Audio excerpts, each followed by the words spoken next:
Да се готви Анелия Маркова. Приемаме думата здравейте, така че си е обикновена дума, ма тя осъзнаете ли какво послание, нали, слагам? Здравейте, бъдете здрави. И затова аз предлагам в нова ера да промениме здравейте на здрави сме.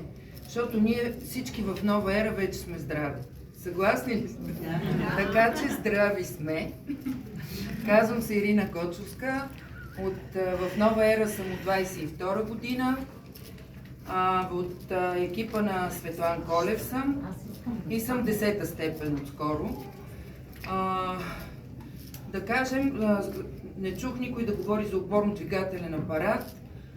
Това е 90, даже да не кажа 99% от хората имат такива проблеми. Аз съм и масажист-терапевт от много години, така че се сблъсквам и около себе си с този проблем. Аз лично 2012 година един ден не станах от леглото, бивша волейболистка съм. След това работех и тренирах много тежко, правих много масажи. Един ден кръста каза: няма повече да те компенсирам, оправи се. От това беше на 2 януари до май месец. До края на май аз не можех да стана от леглото, пиейки морфин всеки ден. Искаха да ме оперират, аз не разрешавах. На 3-та година разреших да ме оперират, защото кръка вече започна да изчезва. Аз вече имах пареза на левия крак.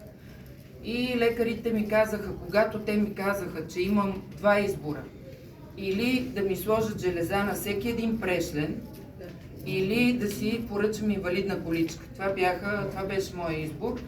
Тогава аз вече се обърнах към алтернативната медицина, изцяло обърнах гръб на конвенционалната и започнах да се оправям с упражнения и така нататък до 2022 година. Това са почти 10 години. Аз успях да се оправя, да кажем, на 60-70%. До там, че можех да направя 2 масажа на ден само, след това да си легна, да си измия чиниите и след това да си легна, да мина с прахосмокачката и после да си легна.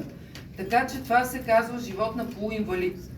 Нали, не исках да танцувам в дискотеката, защото не знаех на другия ден, нали, дали ще мога да стана добре. И тогава съвпаднаха нещата с лесно преминал COVID, от който много лесно преминал, но след това, година след това, аз получих усложнение в щитовидна жлеза. Тя се движеше от хипер в хипо и бъбречни кризи започнах да получавам през месец.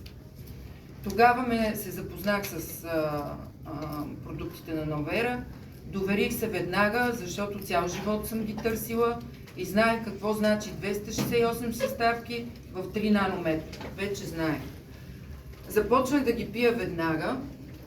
На 2-та седмица моите симптоми, които бяха умора, аз си миех зъбите сутрин и исках да се върна в леглото от умора, безсъние, задух, сърцебиене.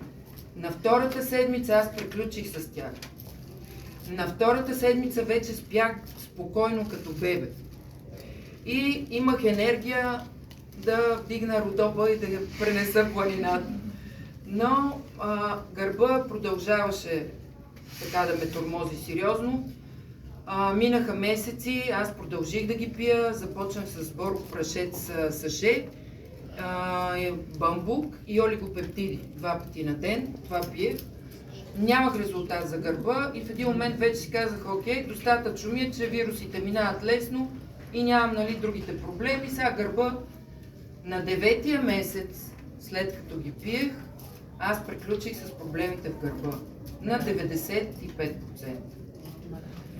Сега правя масажи колкото искам на ден. Копая си градината, хора. Това е нещо, което не съм си мечтала от 2012 да правя. Да седа цветя и да танцувам и да правя каквото искам със себе си. Така че препоръчвам на всеки. Нали, най-скорошният ми пък резултат, да не забравя, с гроздови семки и боровинка. Чух от Светлан Колев, препоръча за очите. Аз имам 2 диоптера и половина за четене. 3 пъти по 2 грозда и 3 пъти по 2 боровинка всеки ден. Като се прибрахме от Китай април, започнах тази препоръка. 2 месеца нищо, сега вече е 3-ти или 4-ти месец, не знам. Аз вече чета менюто без очила.